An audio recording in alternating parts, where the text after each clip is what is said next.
Okay, I'm trying something a little different today. I don't know if you can hear me. Do I need to turn up the gain? This may be a problem. Oh no, I may have made an error. I wonder if I can switch. Boy, we've already. I mean, fortunately, only one person is watching. So that's a big relief. All right. So here's the thing. I may have made a slight error in the recording. Oh God. Oh wow. Okay, now there is more than one person watching. I may have made an error that's going to prevent me from being able to do what I want to do. I'm just going to try it though. So, what I want to do is make a podcast by myself, but I think if I make it by myself, it won't be very good. So, I'm going to ask you to be here while I make it. That's a good sign that the microphone is working. The microphone is working in GarageBand. Now there's just the question of whether it's working on YouTube. It looks like it is. All right. So that's what we're going to try. Uh, we'll see how it goes. Okay. So I'm trying to give you a glimpse into what it's like to actually record a podcast. So this is what it's like for us. I'm going to change the lighting because I find it annoying. And then I'm gonna start recording. So I don't know if you can hear this buzz, but there's a buzz in this room. It's my basement that turns off when I do this. Nope, it's a different one. Not that one. That's better for the lighting. But then there's a buzz that it's this one. Oh God, and when the buzz goes off, you don't know how loud it is until it goes off, and then you're like, oh, that changes everything. Okay, so I'm gonna record this podcast. This is how we record Dear Hank and John, except usually Hank is here, but this week Hank is unavailable. So I'm gonna try to record it. Hi, Tuna. So Tuna, it's a one-man band episode, which I apologize for in advance, but I'm gonna try to do it live. So I don't know if this is a good idea, but it's the idea that we're going with here at the end of the year, because I don't really have another option, to be honest with you. I've identified, Tuna, 2 questions that I would like to answer over the course of this 45 minutes, and hopefully I can do it with minimal to slash no cuts. All right. So I'm gonna open the questions document, and then also I'm gonna do an ad. I should do the ad first. All right, Tuna, we're doing a Policy Genius ad. I apologize that this is a little bit all over the place. Here we go. Policy Genius ad. That is not it. That's a TikTok I wrote about my college ex-girlfriend. Policy Genius ad. There it is. 3, 2, 1, start. Recently, I was reminded of a quotation from the movie Gladiator, wherein a general says to his troops, "What we do in life echoes in eternity." It's a good line. I'm just not totally sure that I buy it in a universe where literally everything ends, or at least appears to end. But I do think that what we do in life echoes in the lives of others, which to me, anyway, is more important and more beautiful. What I'm trying to say is that we're all going to die, and that's why there's life insurance. With Policy Genius, you can find life insurance policies that start at just $17 per month for $500,000 of coverage. Policy Genius has licensed agents who can help you find options that offer coverage in as little as a week. There are no added fees, and your personal info is private. No wonder they have no wonder. Sorry, Tuna. I almost made it. No wonder they have thousands of 5-star reviews on Google and Trustpilot. So head over to once I'm in trouble, I'm in trouble. No wonder they have thousands of 5-star reviews on Google and Trustpilot. So head to policygenius.com or click the link in the description to get yourself free life insurance quotes and see how much you could save. That's policygenius.com, because what we do in life and death echoes in the lives of others. That's not their tagline, but it should be. I'll give you a different take on that last one. That's not their tagline, but it should be. That's not their tagline, but should it be? How about that? It seems less confident. All right, now onto the pod. You probably need these separately. You know what? I'm going to export this. Sorry for all the hullabaloo. I'm going to export this now. I'm going to export that. Oh, Hank just said, "Are we podcasting today?" You're taking the week off per Nikki. So I'm doing a live show, one man band. But if you want to podcast, you can call me! Exclamation point. All right, I'm going to export this high quality Policy Genius ad. God, I love writing Policy Genius ads. I really feel like it's my calling, and I miss my calling. Where is Tuna? Tuna is inside of our mind. So Tuna is not present live when we talk. Tuna just edits later. So I'm not like hearing Tuna and responding to something that Tuna is saying.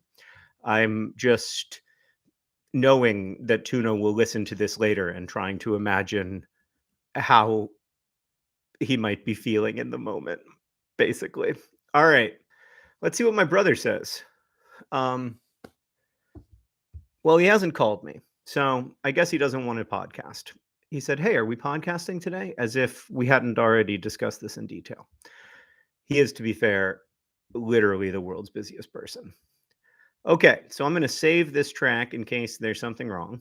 And I'm gonna, yeah, whatever. You can call it whatever you want, GarageBand. It's not my circus, not my monkeys.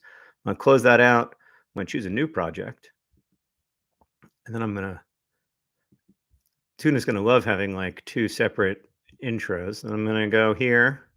Hey, Tuna. All right, this is the real episode. I think I'm a little hot. I'm coming in. Da da ba ba ba. I'm sorry. I'm a little hot. I got to turn my gain down a little bit, Tuna. That's not my gain. Sorry, I'm not very good at this. All right, you know what? I'm just not going to talk that loud. That's going to be the strategy. So, Tuna, I am doing a live show while I record this. I'm going to try one man band episode unless my brother calls me at some point. Here we go. 3, 2, 1, start. Hello and welcome to Dear Hank and John, a podcast where two brothers, although in this case only one brother, give you dubious advice, provide you with all the week's news from both Mars and... Nope. Oh boy, we're off to a bad start.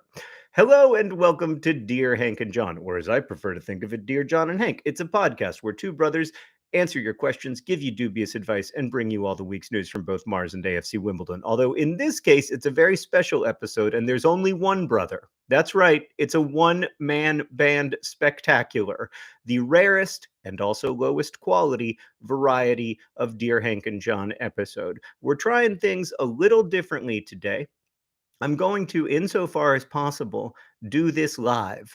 It is the end of 2022. It is a time for experimentation and rebirth and growth. And also, my brother is unavailable because he is the busiest person I have ever known. I don't know how he does it all. And then some weeks he doesn't. He isn't able to do it all. And in those weeks, I'm like, well, at least he's human.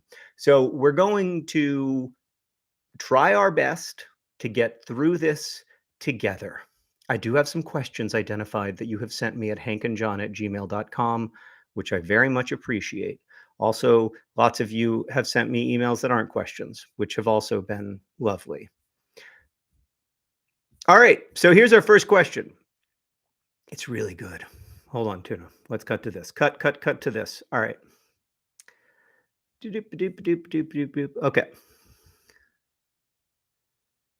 All right. All right. We're going to begin today with a question about Hank, my brother. Since he's not here, I feel like there's never been a better time to discuss him. This question comes from Angela, who writes, "Dear John and Hank, last night I dreamt that during his college days, Hank programmed a desktop app of a stick figure named Little Stimulus, or Lil Stim for short. Lil Stim is a pretty good rap name. Slightly off topic, but I feel like Lil Stim wouldn't be in my like top 10 YouTube music listens, but might be in my top 30. Anyway, Lil Stim was a program where this little stick figure would mosh to any music being played on your computer. Unfortunately, Hank could no longer remember the code of the file, and the original hard copy was being held hostage by your uncle. John eventually got the disc back. Thank you, Angela, for making me the hero of your dream. And also discovered that your uncle had been woefully underpaying you all these years for Lil Stim, presumably.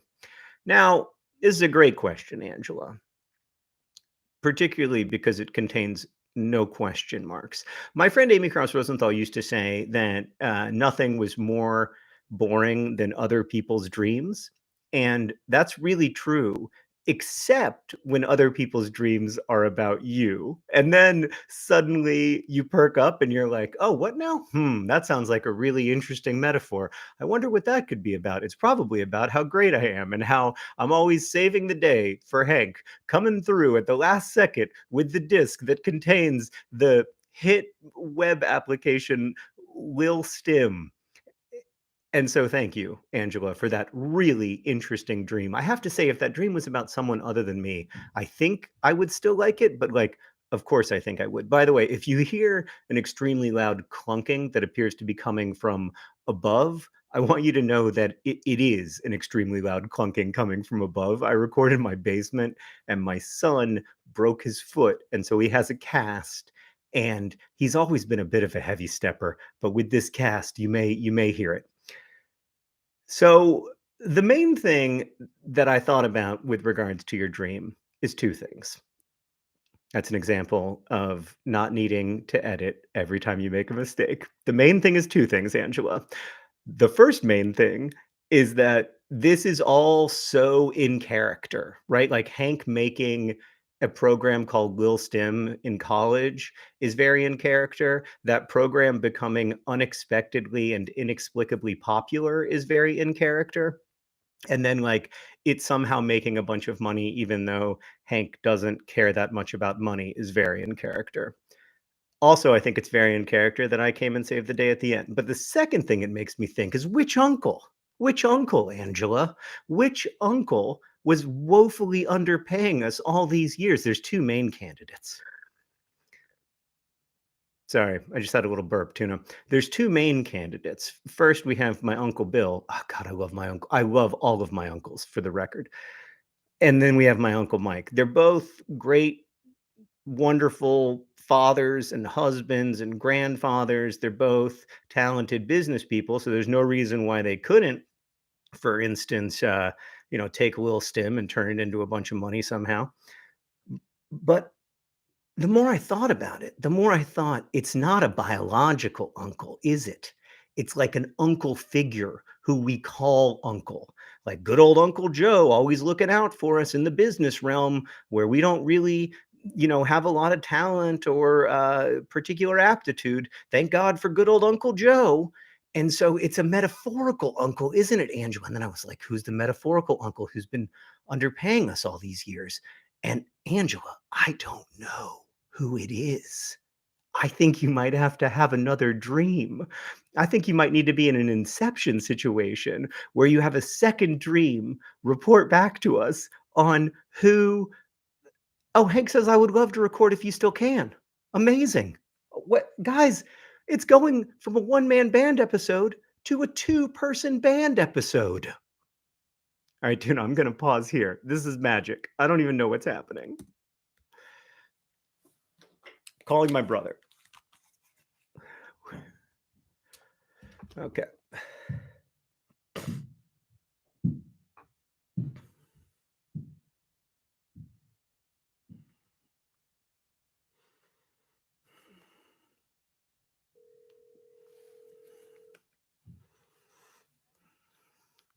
20%. Oof, taking a risk here. Hey, well, my battery's only at 20%. How you doing? That's fine, but I think you should know I'm recording this while live streaming.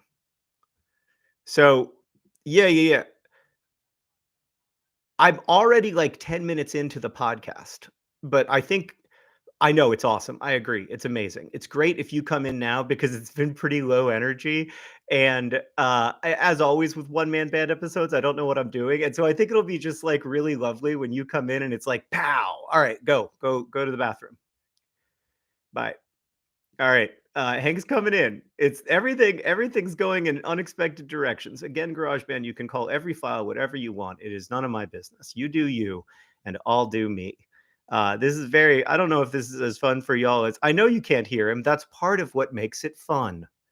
Part of what makes it fun is that now It's gonna be a two-man band episode where you can only hear one of the man bands. One of the band bands? One of the band mans, I think is correct. It's gonna be great. It's an experiment, like I was saying before. Can I super chat myself? Is super chat turned off? I think it might be. That's too bad. I love super chat. I wanna super chat myself. Oh, that's disappointing. Uh, Super chats are off. Well, how do I turn them on? I'm not very good at YouTube. I wouldn't mind raising money for Partners in Health with some super chatting. All right. Well, nobody knows how to turn it on. Plug in your Somebody said to plug in my headphone. I'm not gonna plug in your headphones while Hank is in the bathroom. Oh, no, no, no. It's gonna be 20%. That's an eternity. If it's 40 hours for 100%, then it's 4 hours for 10%. I only need 1 hour. I'm gonna be fine. But thank you for your concern. Yeah, I don't really charge a cord. It's gonna be fine. I love to play it close. I love to live on the edge, you know? It's like that Eudora Welty quote. Maybe I have had a sheltered life, but a sheltered life can be daring as well. For all serious daring starts from within. I'm engaging in some serious daring with this headphones almost down to 10% thing. Well, I hope that bit about my uncle worked. But we'll see. Oh, it's gonna be so much better when Hank is here. It's so much more fun. All right. So, uh, just really glad y'all are all here, and thanks for participating in this weird experiment with us. And I wish that you could super chat. Those are my basic. Those are my three basic things. But since you can't super chat, maybe just go to pih.org/Hank and John and make a donation for you or someone you love to celebrate reducing maternal mortality in Sierra Leone and the holidays. pih.org/Hank and John, or become a member of the Awesome Coffee Club. I need to switch chairs. This chair always makes my butt go to sleep. But then, like, this chair is less comfortable and it causes different kinds of pain, but it's better. And I know I should just get a good chair. Hey, buddy. Hold on a second. You're not coming through my earphones. Now you are. Hi. Okay. You actually sound pretty good. I know the iPhone is a real testament to what humans can accomplish when they work together and have like poof, pretty yeah. Okay. Yeah, right, exactly. Like infinite resources with which to make something. Um we made really good magic wands that we can hold in our hands. What will we make next? Okay. So I'm basically ready when you're ready, and we have about like maybe 40 minutes to go. I also have a fairly hard out, so ba-da-ba-ba-ba. I'm gonna turn myself down a little bit just because I'm so happy to be talking with you. You know, like I'm inevitably gonna get louder. Poochka, poochka, poochka, poochka, poochka, boop, boop, boop, boop, boop. You're coming into an existing podcast. All right, so I'm gonna count you in. Yeah, next Monday. You don't need a dad joke. All right, here we go. And three, two, one, start. All right. Incredible news, everybody. No, I'm already Hank. We're already in. It's already started. Hank is here. He sent me an unexpected text message saying I'd like to record the podcast with you now, and I was like, but your team informed me that you wouldn't be available for a podcast. Yeah.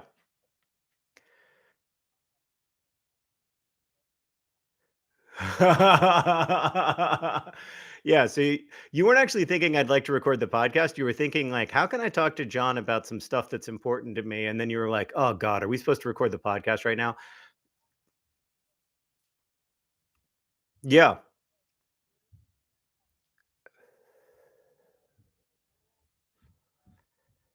Yeah.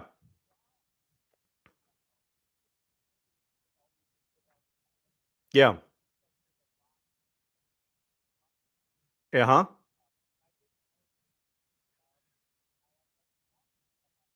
Great. Yeah, we are doing that. So, real quick, Hank, I just need to bring you up to date on how things have been going so far. I'm actually recording a live show while I'm recording the podcast with you. Okay, I'm streaming a live show while I'm recording the podcast with you. I don't understand how this stuff works, but they're all really mad that they can't hear you. But the reason they can't hear you is because this is a one man band episode of Dear Hank and John where a second member of the band unexpectedly entered halfway through. It's like it's like I'm Huey Lewis and I think I'm playing a solo acoustic show, harkening back to the old days when it was just me and a guitar. And then who who should come but the news? It's Huey Lewis and the news. The news is here. The whole band is back together. So this is really thrilling for me. Yeah. Huey Lewis and the news? Oh, you just don't wanna discuss the news. I feel like the news has been really good lately. Argentina won the World Cup. If there's other news, I'm literally unaware of it. I think it's great that so many people really enjoyed the World Cup final. It was a great game. It was very stressful. It was amazing. It was an experience. And there is something magical about the fact that, in the neighborhood of one third of all humans were watching the same thing at the same time, participating in the Yeah, participating in the it's the greatest shared emotional experience among humans, the World Cup. And it was very intense. Yes. That was nice. That was nice. Yeah.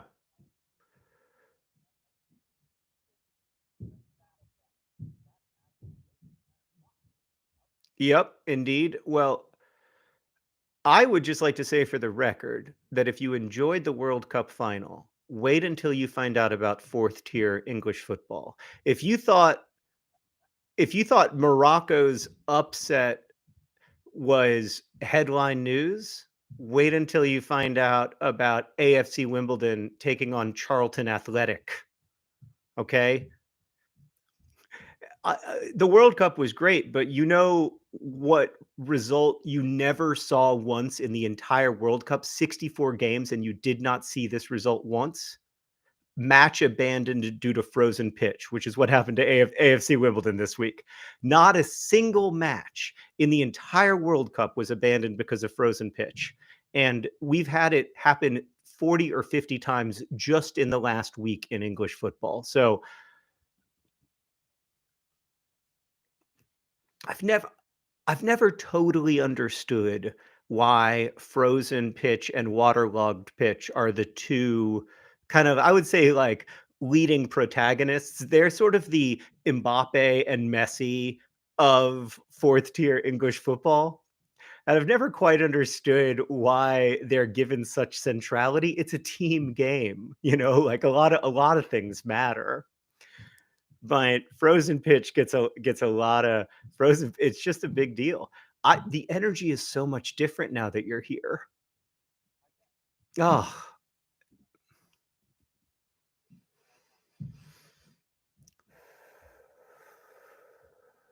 it's beautiful. It's beautiful to have you with me. I I mean, here's the thing, Hank. That's the emotion I feel every Saturday. So you're starting to glimpse Hank is on a journey of meaning, and part of his journey of meaning is that he's starting to glimpse that football contains all of the human emotions and all of the human experiences, and that it rewards your attention. Unlike so many other things, it rewards your attention in exact, what is it called, correlation, like to the size of your feelings is exactly correlated to the size of your attention and investment. That's what I love. Mm. Yeah. Mm. Yeah. Oh, I love it. I love it. I love it. Hey, I'll get you an I yeah, I'll get you an iFollow membership and then you can have it every Saturday while you watch AFC Wimbledon. I I forced my kids to watch the penalty shootout, and at one point I said, "This is unbearable," and Henry said, "That's how I feel all the time watching soccer."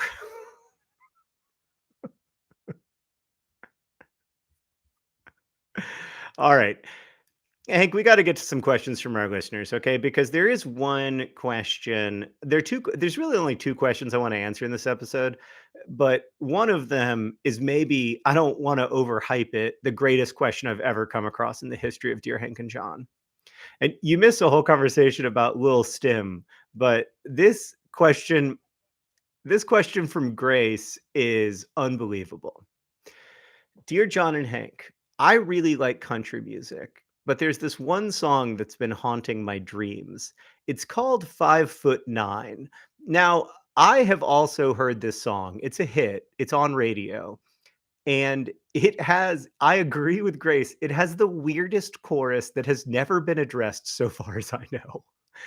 Um, this is a country song. I don't know how familiar you are with like contemporary country music, Hank, but like a lot of contemporary country music sort of grounds itself in vivid images that are slightly like seen through a rose tinted filter of nostalgia, like finding ways to take rural life and make it at once like hyper specific and universal. Like the best swing is a tire swing, is a kind of, or like the best car is a pickup truck and the best kind of road is a dirt road and so on. Okay. So there's this one song that's been haunting my dreams. It's called 5'9".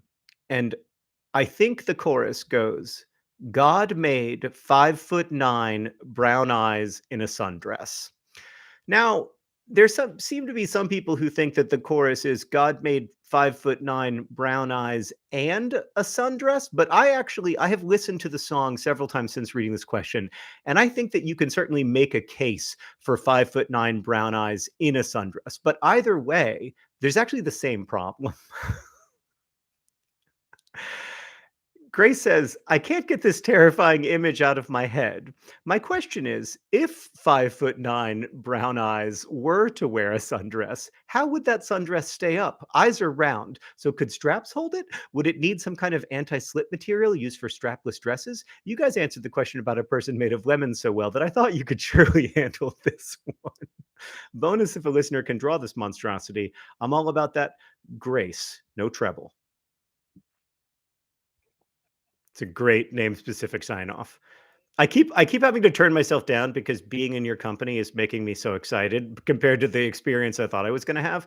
So I apologize to Tuna and everyone listening if my levels keep changing a little bit, but I'm trying not to bottom out.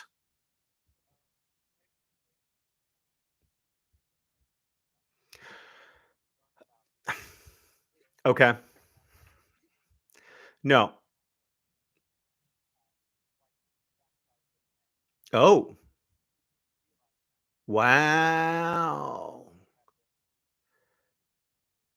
His wow.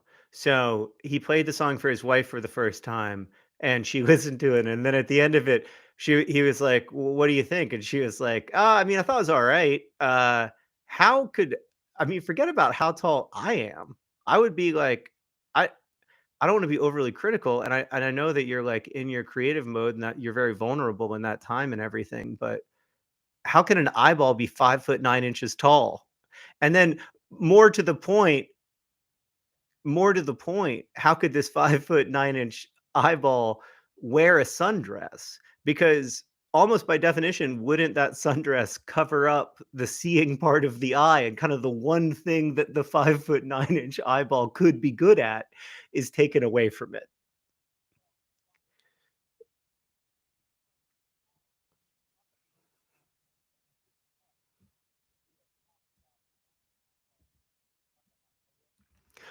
Oh, yeah.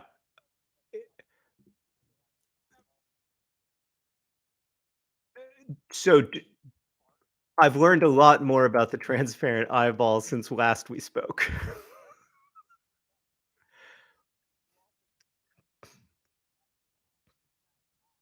Yeah. Oh, they're stacked on top of each other. They have to be, right? How else are they gonna be 5 feet 9 inches tall, Hank? Be reasonable.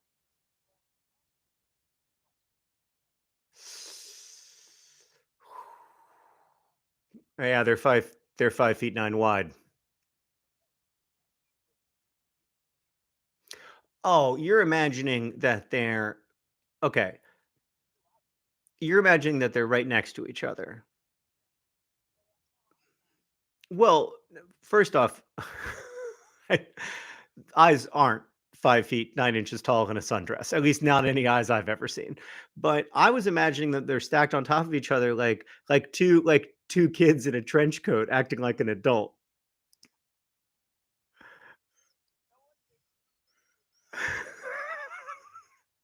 If you just yeah, yeah.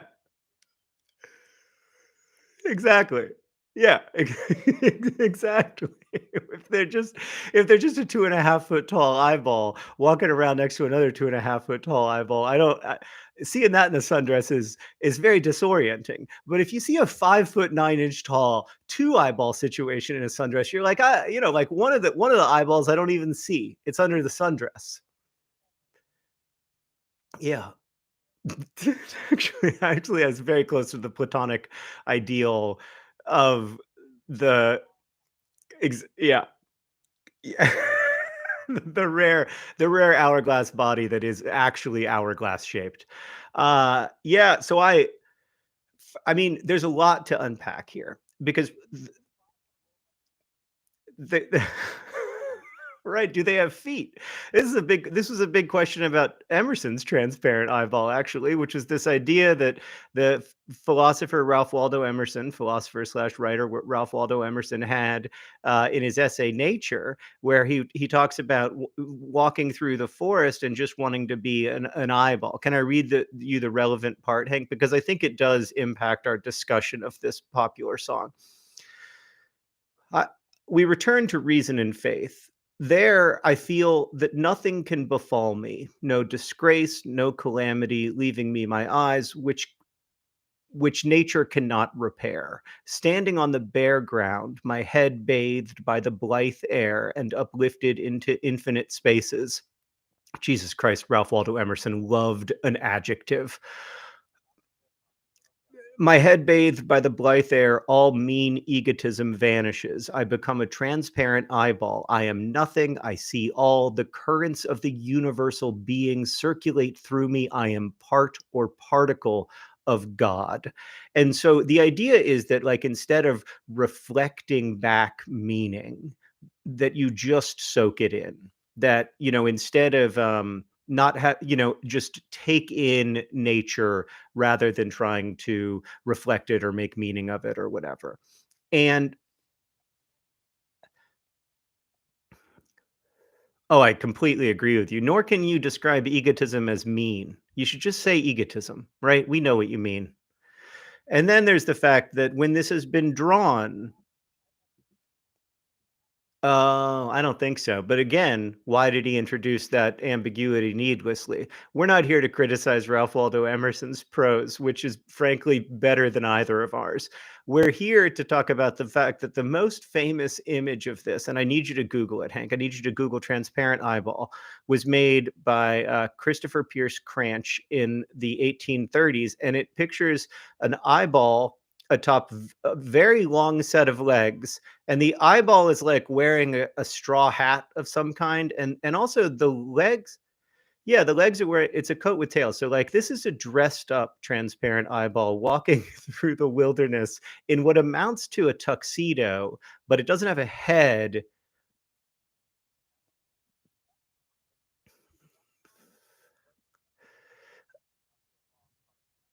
Well, first off, I don't think that that's the concept. The point is, we do have an image, thanks to Christopher Pierce Cranch, of 5'9" brown eyeballs in a coat, which I think right, I think that we're on the path looking at this image together to what yeah,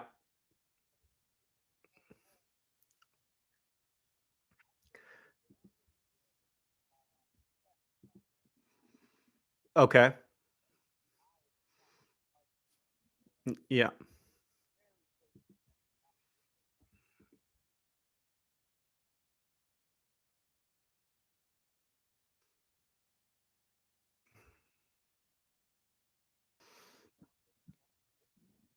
sure, mhm, yep, yep,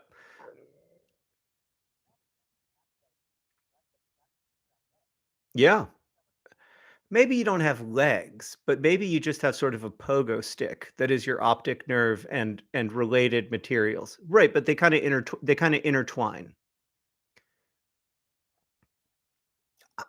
But why do you need legs? Why can't you just be in a sort of okay, alright, but I'm just gonna tell you that if we have 2 legs and a 5'9" eyeball, we are I pair of eyeballs, actually. I worry that we are journeying away from Emerson toward Mike Wazowski, and that's a concern to me. Because I don't think this country song is about Mike Wazowski except with brown eyes.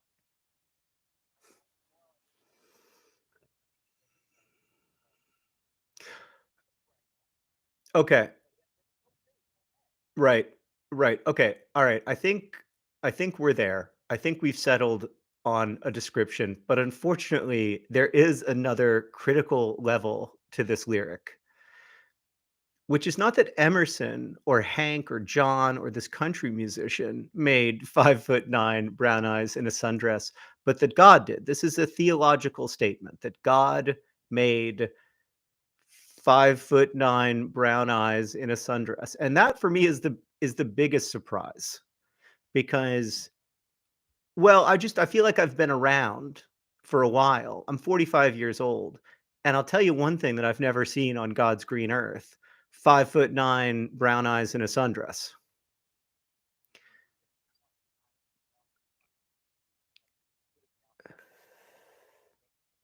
We would have to consult with him to understand the full authorial intent, but as you know, Hank, I believe that books and art and country songs all belong to their readers or listeners, and so the meaning is there for us to make.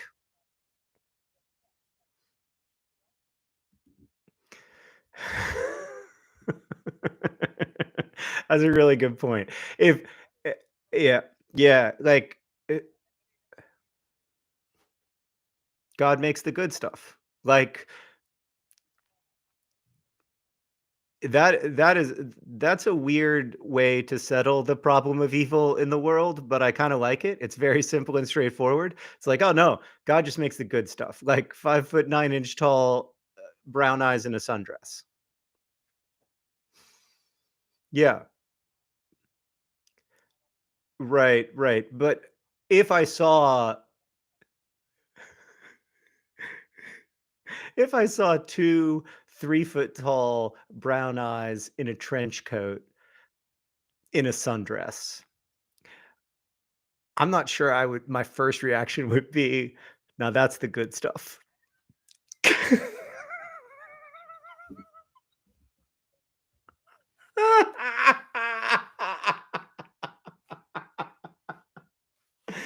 Oh, you mean God does make the good stuff. That's the good stuff right there. You're welcome. You're welcome, God says. All this trial and travail, but I did give you 5'9" brown eyes in a sundress. Yeah. Okay.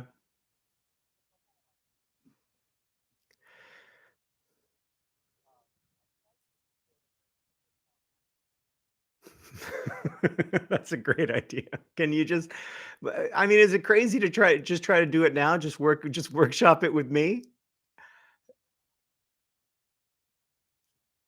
Okay. Yeah. Jack makes good whiskey. Yep. Yep. It does. Yeah. Yeah.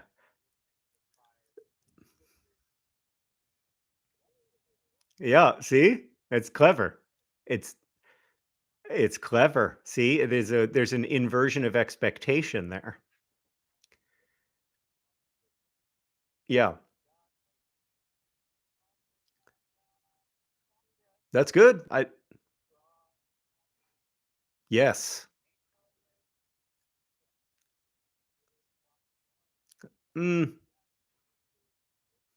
yep. Oh, whoa, whoa, whoa, whoa, whoa, whoa, whoa. God, I don't want to interrupt you, but I have another question. Are we now to assume that God does not make whiskey? And God only makes the 5'9" brown eyes in a sundress?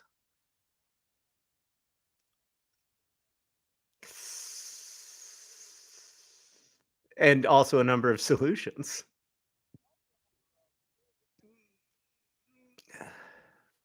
Mm. Wait, is that how laws work? Oh boy, you are on a journey of meaning that this is full of surprises.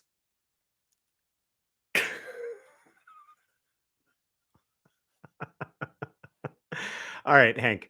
Um, I tu hey, Tuna, hey, Tuna, I think we might wanna roll it back a little bit. Um, let's roll it back to where Hank was singing, and then we'll try this. We'll try this. Um, uh, I had another question about the lyrics. Hold on, I gotta look up the lyrics. Um, all right. Um, before you go on, Hank, can I just point out a couple things about the lyrics of this song that I find completely fascinating? First, the lyrics talk about loving Tim McGraw and a small town accent, and that used to be called a Southern accent, but now I think country music is trying to be inclusive of people who live north of the Mason-Dixon line, but still and right, and so do we in Indiana. Rural Indiana, country music's blasting everywhere. And so that's an interesting shift, right? Away from a sort of a regionalism toward identifying based on your proximity to an urban center. That's an interesting cultural shift. And then the other thing is that this guy seems to maybe think that the two major factors for his spouse's interest in him were, and I'm quoting him directly here, me and this truck. And I love the me part, but I've got a question about and this truck.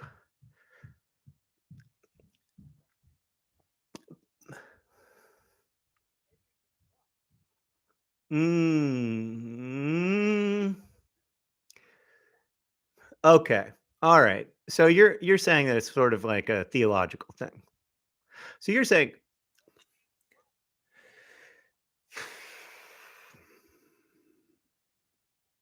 I don't know. I, the other thing let's cut that me and the small truck me and this truck thing and try this tuna because I think this is even funnier. The other thing I want to call attention to, Hank, is that this is a pretty short song, and yet there's two different kinds of road surfaces in this song. We've got w- w- we've got like I feel like if you gave this song to Chat GPT would be like interesting. I've just learned something new about humans. They're very intrigued by their road surfaces. Uh because we've got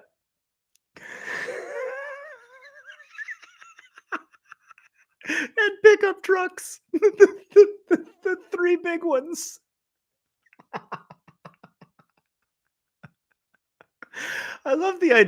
I love the idea that okay, Okay, new all right, new concept. 5'9" is the only thing that travels from Earth to an alien civilization.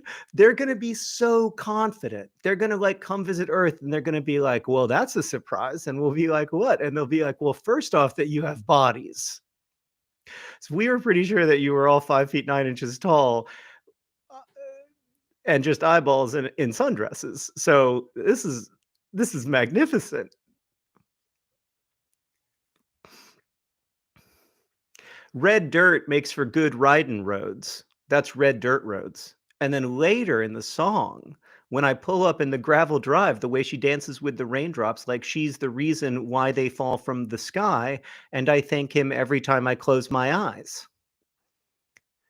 No. Um, First off, Emerson can't close his eye, Hank. He's a transparent eyeball. There's no blinking. There's no blinking allowed.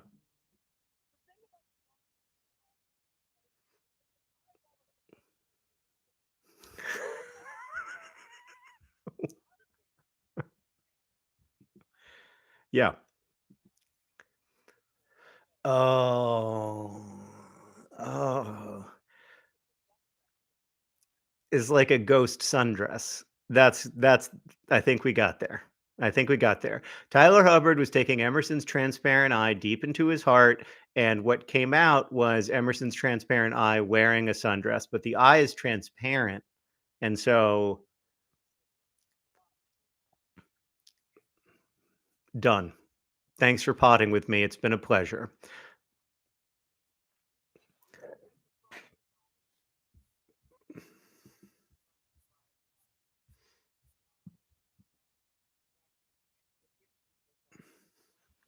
Today's today's podcast, of course, was also brought to you by Goodyear's Make Good Swings, an unexpected anti-rhyme.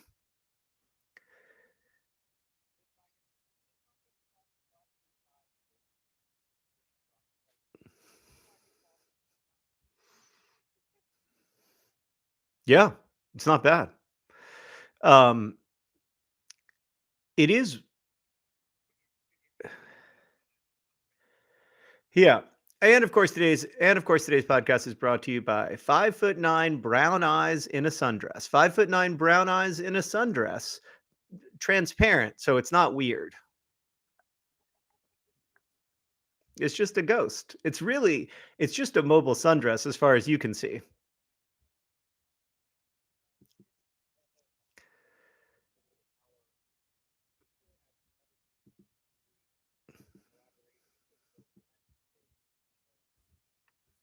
I really love your new emphasis on collaborating with time and space and your body. I think it's beautiful.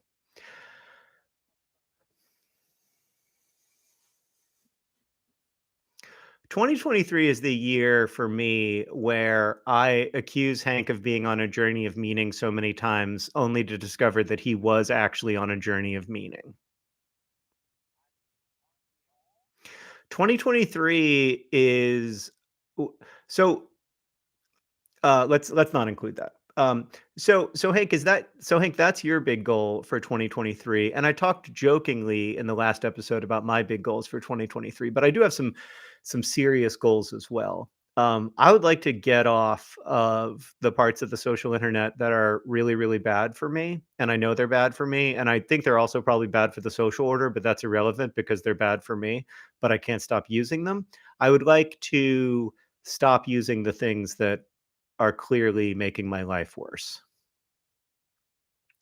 That's one. I would like to write. Yeah, yeah, yeah, you do. You do. You go.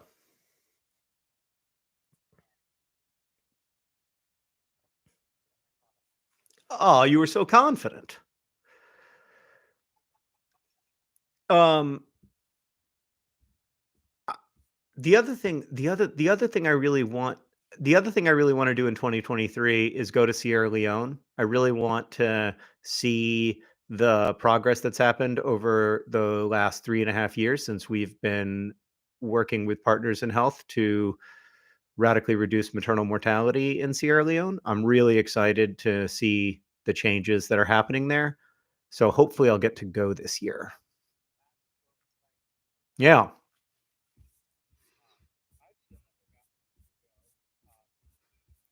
Well, we'd love to have you.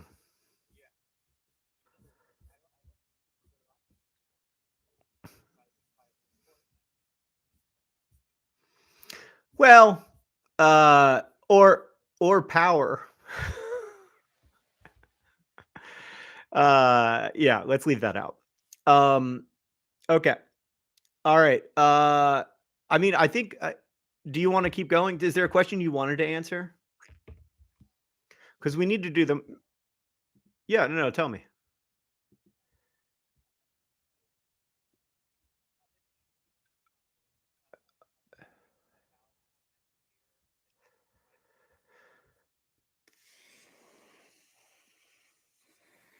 Like a prediction.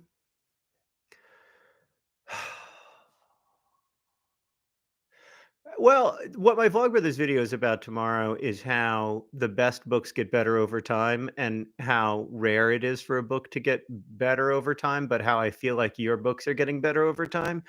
And I think that when I look to predict the future, I look at the I look at your books, and the future that seems plausible to me is more fracturing. Let me not do that. Let me not do that. Let me do. Hold on. That's a good question, and I know I have to answer before you can answer. Um,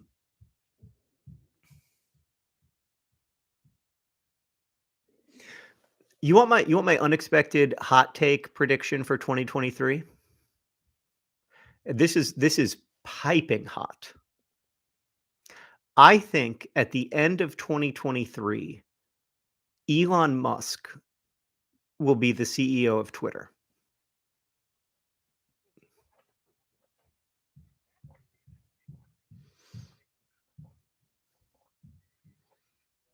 I don't even know if he's going to un-CEO, but I think that he will be the CEO of a much diminished Twitter, like MySpace Tom overseeing his empire of empty accounts. I think that he will be the CEO of Twitter. I know MySpace Tom sold MySpace and is now just living the dream, but I'm trying to make a point here, people. That's what I think. That I was just trying to think of what would be the spiciest take I could have, and that feels very spicy. Yeah, and then if I get it wrong, it'll just be like whatever. But I love taking a risk with my takes. Like yeah. Okay, what's yours?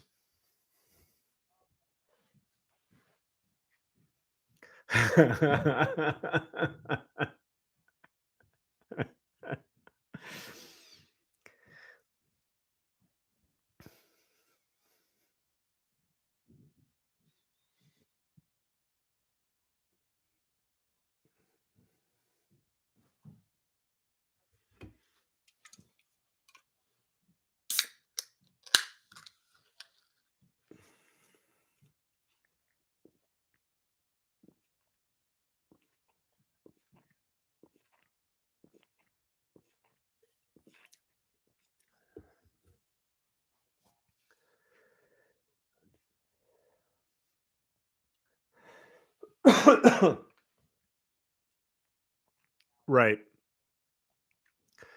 Right.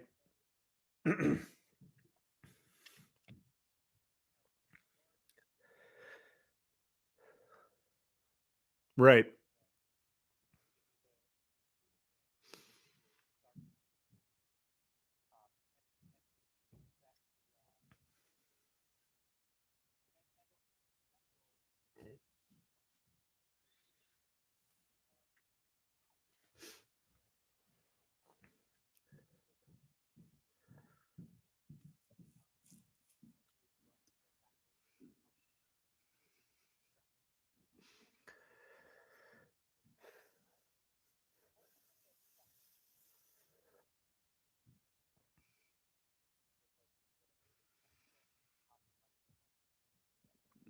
Yeah, because then in some ways it becomes a battle for territory within the limited space that is Twitter discourse or that is Reddit discourse instead of becoming a place for conversation. Like the internet places that I'm most drawn to at the moment are places that are well moderated and that encourage and reward and incentivize kindness and a hermeneutic of generosity, like a way of looking at others and assuming the best in them.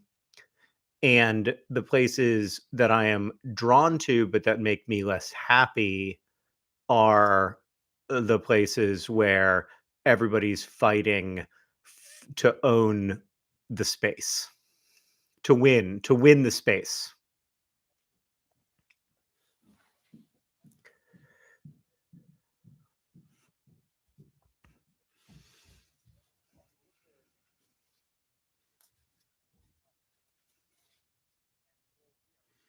Yeah.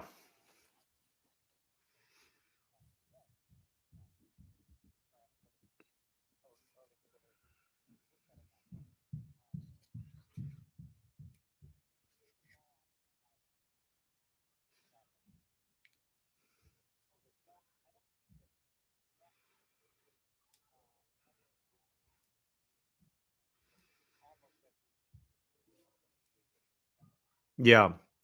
Yeah, I think that's a really right. Winning is much more narratively compelling, but when you look at what actually made change, it's almost always people working together.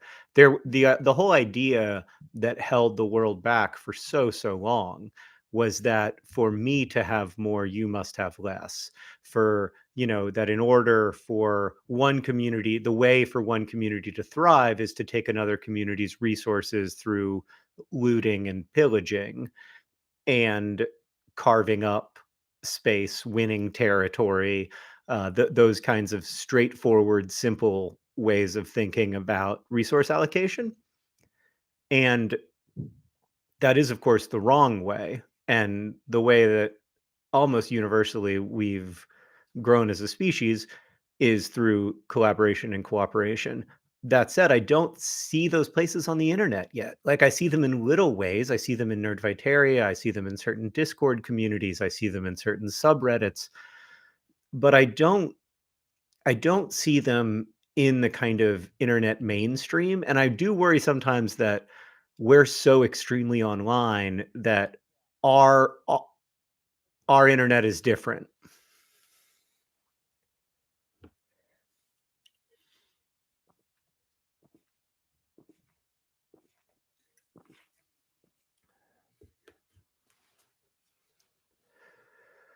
Right.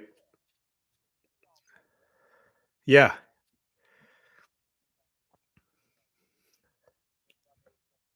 Yeah.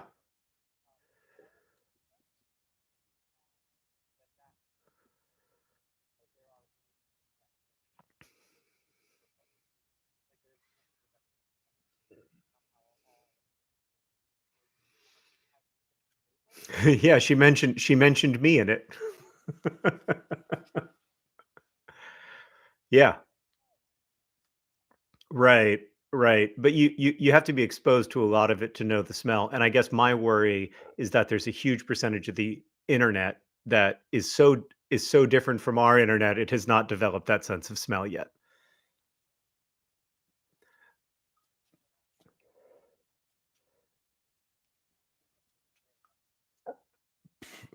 Yeah, agreed. Well, here's hoping that in 2023 the internet gets not worse. And here is also hoping that the world gets better. The other thing that 2023 could very well be, if we do a good job of working together, is the last year in human history when more than 5 million children die before the age of 5.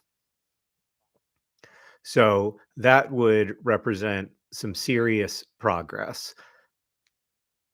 But we need to get down to a world where fewer than 1 million children die before the age of 5 every year, and we can do that easily with existing technologies if we just distribute resources better. So here at the end of the year, Hank, I'm very grateful to you for supporting PIH and other organizations that are working to bring about that world, and also to everybody in our community who does, whether through the Awesome Socks Club, the Awesome Coffee Club, or just direct donations at pih.org/Hank and John, or wherever you are seeking to decrease the overall worldwide level of suck.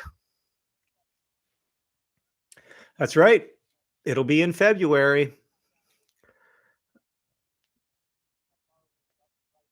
It's going to be fun this year. Well, Hank, thank you so. Oh yeah, let's just yeah. So here at the end of the year, we're going to skip the news from Mars and AFC Wimbledon, not least because the news from AFC Wimbledon is all about frozen pitches, and just say thank you.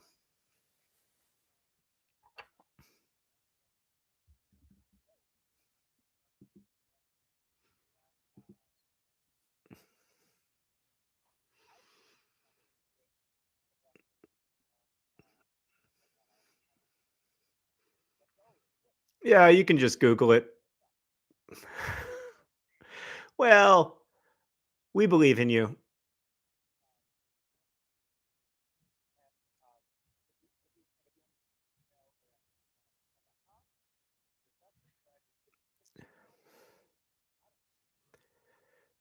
One.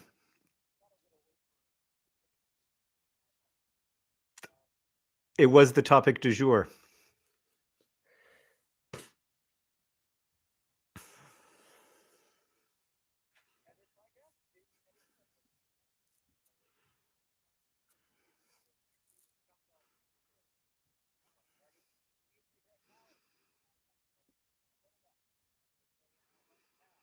Don't forget to be awesome.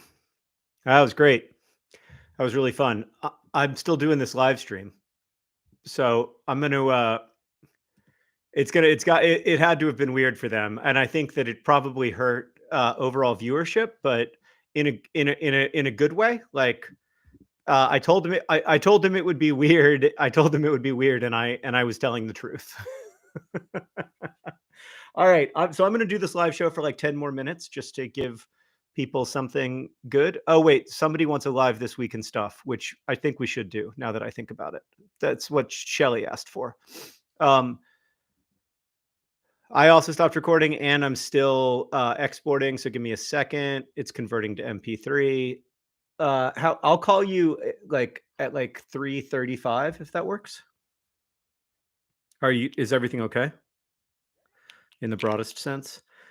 I noticed you haven't sent that email. I knew you were going to say that. It's all right. You don't need to send it. It's not a, I,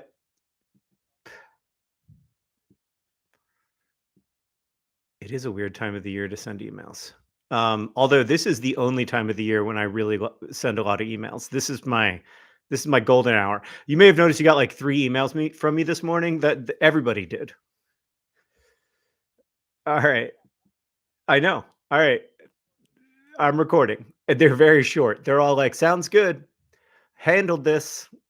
Thanks, bud. 3, 2, 1, start. Yeah, we're doing this week in stuff.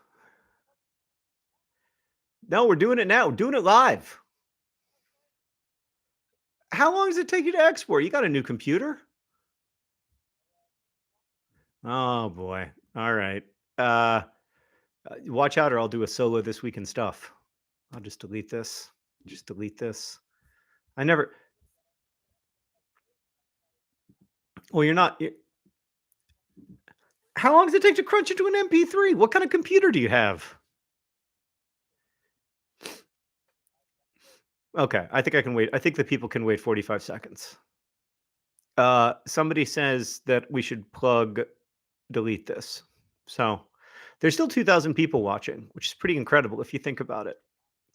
Yeah. Uh, boy, that was a the first 10 minutes without you was just terrible.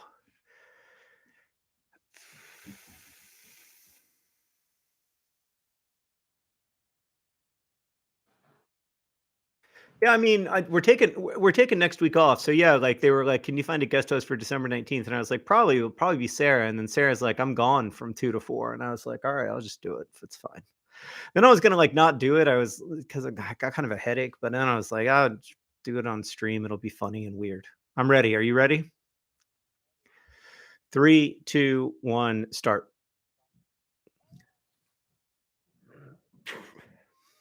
This weekend stuff.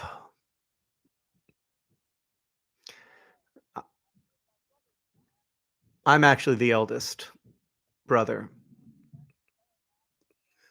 Is this is this what we're gonna be?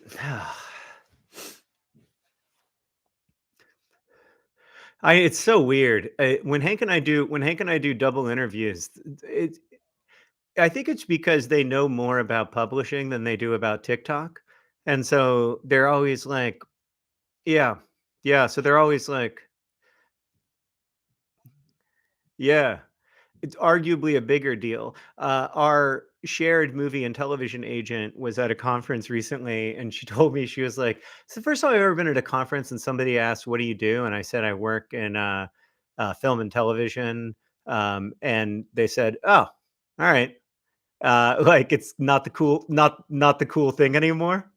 Like it's always been the cool thing, and now it's like, oh, I work in YouTube, and people are like, online video. Wow. It's weird how much it's changed. On January 1st, Hank, Vlogbrothers will be old enough to drive in the United States. And in that 16 years, we have seen such dramatic change. Yeah, it really is. It is so intense.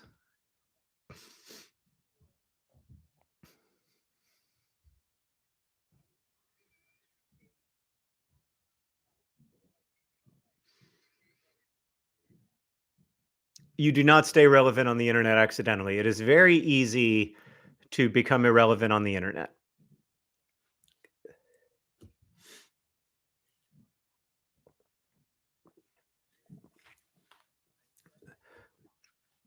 I remember that feeling so vividly that like I got off Twitter and a week later I was like, "Oh, so people who aren't on Twitter, like they just disappear to people who are on Twitter." Like,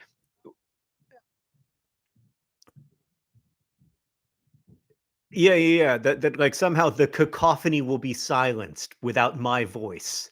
That if I'm not right, right, right. Well, maybe you still think about them, but yeah, exactly. Like you really have to pay attention, especially if the town is as crowded and loud as Twitter. You really have to pay attention to notice that somebody's voice is missing because mostly what you notice is that so many voices are still present. But yeah, you're right. So your point is that you must have wanted to stay relevant on the internet because otherwise you would have succeeded no problem in leaving. Yeah. I think about that too, and I think about what does it say about me because I'm obviously conflicted about it, but I do actively choose it every day.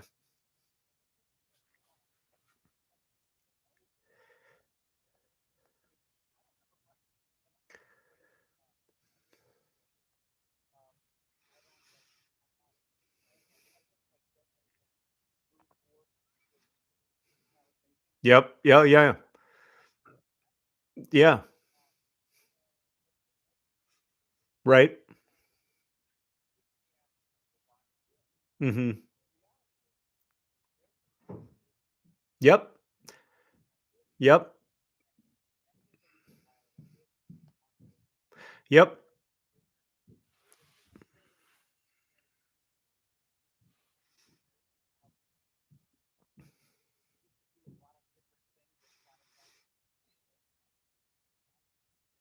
Mhm.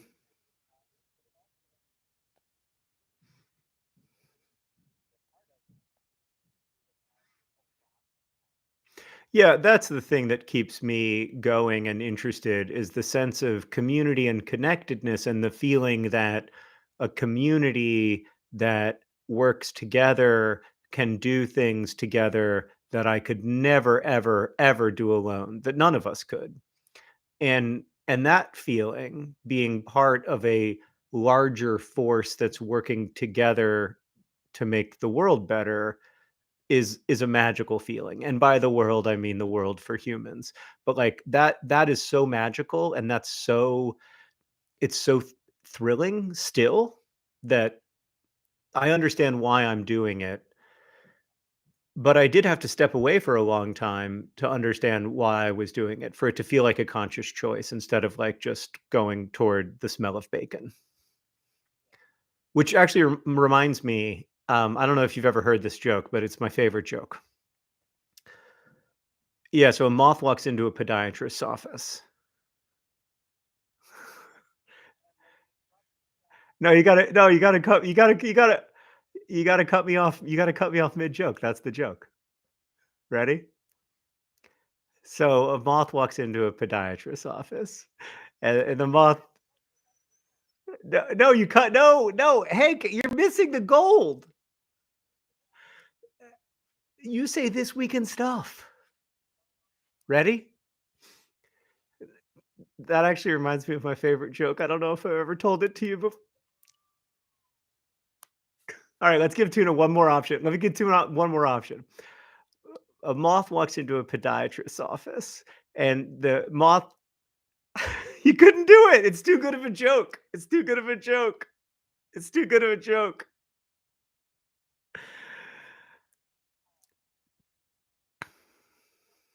All right. Okay. All right. That actually reminds me of my favorite joke. I don't know if I've ever told it to you before. Here it is. A moth walks into a podiatrist's office. We got it. We got it. That was great. I mean, that's for an audience of like 80, but I love it.